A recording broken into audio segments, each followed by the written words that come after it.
Hey everyone, welcome back to Miss Tech. In today's video, I'll show you exactly how to download videos from TikTok, Instagram, and even Facebook, quickly, easily, and 100% free. Whether you're saving a trending reel or a funny TikTok, I've got you covered, so let's get started. Let's start with TikTok. Open the TikTok app, find the video you want, and tap the share icon.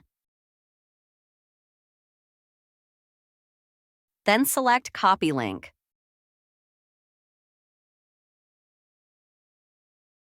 Now head over to a site like sstik.io. Paste the link, hit download.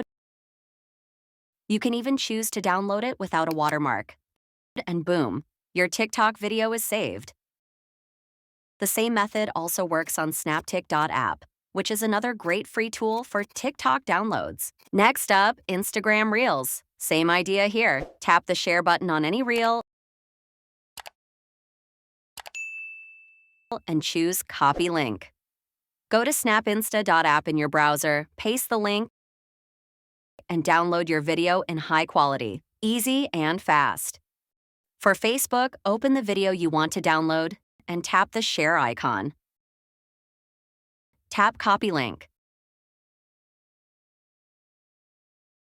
Then go to fbdown.net, paste the link, and select your preferred video quality. In a few seconds, it'll be saved to your device. You can also use fdownloader.net, which works the same way and is just as reliable. Be cautious of fake download buttons on these websites. Always use trusted tools like the ones I showed you. And that's it. Now you know how to download videos from all your favorite social medias safely and easily. Thanks for watching, and I'll see you in the next one.